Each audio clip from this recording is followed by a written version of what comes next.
You, Garrett, can you see my screen and can you hear me? Yes, I can. Thank you very much. You're good to go. I will just maximize my screen. 2 seconds. Should be now. Perfect. Thank you, Garrett. My name is Olaf Jessen.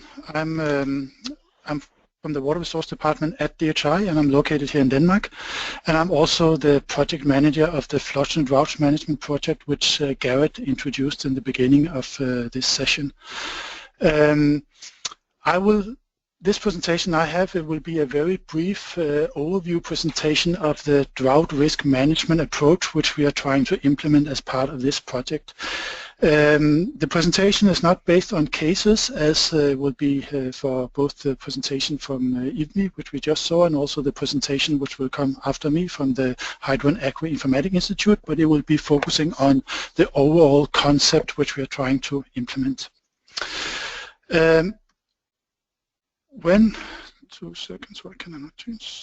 looking at drought management, there are two general approaches to drought management. You can either look at the crisis management part, where you react to an already occurred incident, or you can be proactive and focus on the risk management part, which is the part where this project will focus on.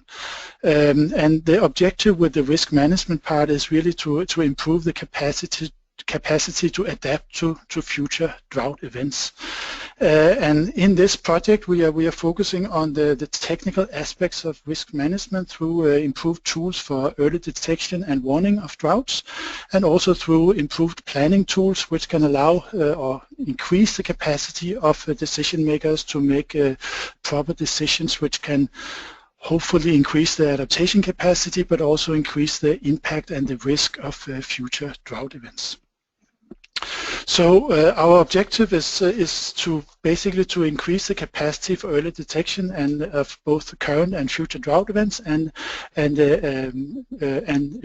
also increase the capacity to deal with the associated impacts or risks. And as I said before, then the way we were intending to do this is by developing some different technical tools which can improve the capacity and the ability to work with droughts. And the end impact which we hope this project might have is to reduce losses, which is also equal to risk in most cases. So to reduce losses within different sectors at both transboundary, national and regional level. We are at the technical level focusing on implementing a risk reduction framework which contains a number of different technical activities or components, and some of these components are already available in the project and some of these components are ongoing. I'll just briefly go through some of these different types of activities and components we have. First of all, that's a baseline assessment, which mainly focuses on drought identification, meaning how to identify in the spatial scale if there's a drought within a specific area. So this requires the access to near real-time data, where we use satellite data mainly, but also access to different types of drought indices, as we just saw from the IVMI presentation. Then drought indices are the main tool for drought identification. Then there's the impact assessment, where we combine the data and the indices and then link that up to different types of impact models or numerical models. It could be crop models or water resource models, which can be used to calculate the impact of current or expected drought events. This could be impact on the crop yield, it could be impact on the hydropower production or water availability, depending on which sector you are focusing on. Then the baseline and the impact assessments then combined into a planning component, where the intention is to increase the ability of decision makers to evaluate different types of investments or interventions, which has the goal of reducing the impact or increasing the adaptation capacity for future drought events. And you can say the output of the planning component is, when we talk about drought, is often a drought action plan. Then the next component is the dissemination of warning of both the impacts but also the outputs of the planning phase. So there's some activities around automatic reports and also operational early warning system which can produce alerts in case of upcoming drought events, so that the relevant stakeholders or organizations receive alerts on upcoming drought events. And then the last part is implementation and monitoring, where we have an operational near real-time monitoring system which is based on drought indices again, so that stakeholders at all time can evaluate what is the drought condition. I'll just give a few technical bullets points to some of these areas. First of all, the drought identification. As we saw with the presentations from EBRI, then the drought indices is really the key to evaluate or identify drought impacted areas.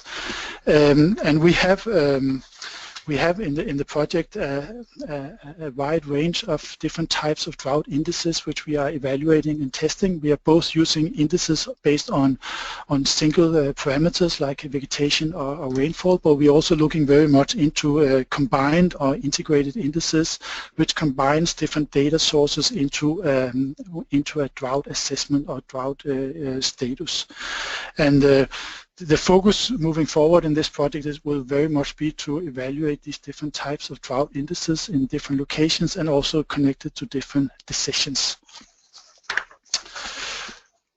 We have the near real-time data and also the near real-time drought indices together with different types of seasonal forecasts and climate change information available in a web-based portal which is running in an operational phase at the moment. It's a beta version we have up and running where we can provide this data in near real time to stakeholders and decision makers in different transponder settings around the globe.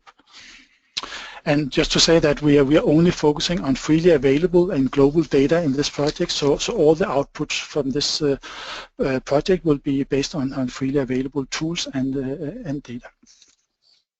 Another key aspect in drought risk management is the weather prediction, and we are focusing on, or we are working on producing what we call a seamless weather prediction tool, where the objective is to provide the best possible weather prediction to a stakeholder depending on the decision or the issue they're looking at and also the lead time they're looking on.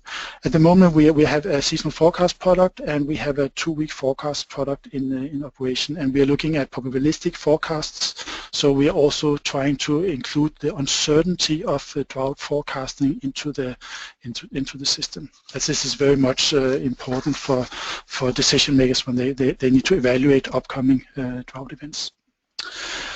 Then the last technical bullet I just want to point to is the early warning and detection part, where we combine, you can say, the seasonal forecast and the forecasted drought indices with simulation models. So where the climate forecast and the forecasted drought indices, they can be used to detect where there might be a likely drought impact.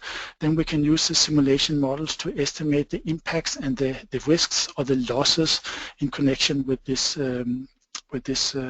likely upcoming drought impact. So this could be water resource models, it could be crop models, it could be focusing on impacts on different sectors. So this would really be tailored towards whatever issue the specific stakeholder might have. Then, of course, within this project, then the overall objective is to provide or improve the decision making, and the end provide a better basis for policies, implementation of investments, and so forth. So we see this drought risk management approach fitting in or embedding into a larger decision making approach. Where you go from data and information to analysis using modeling or analytical tool or indices, and then it feeds into a decision-making process, where the output is then could be policies or investments and so forth. The last thing I just want to say before I end is the capacity building part, because it's good to have nice technical tools, but in order to have these tools to be sustained and used, then it's really important to have a lot of focus on the capacity building and the awareness part. So this needs to go hand in hand with the technical development of drought management tools. thank you. This was what I had. Thanks, Olaf, very much for that presentation.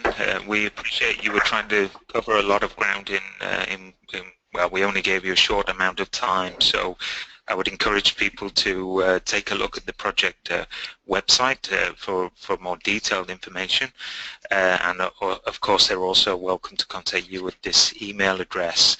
A couple of quick questions. First one's probably the most obvious. What's the timeline for the development of this project and this approach, and what's going to be made available outside the project, and when can people get their hands on this? The project ends in around 1 year, a little bit more than 1 year, mid-18. But we are trying to release these tools as we get them developed and verified. At the moment, we have the data portal with all the drought indices and the data available, and soon we will also move to the reporting part and the planning part. So during this year, we will release tools as they get available. But we are getting closer and closer to the phase where we actually need to release a lot of tools within a short time.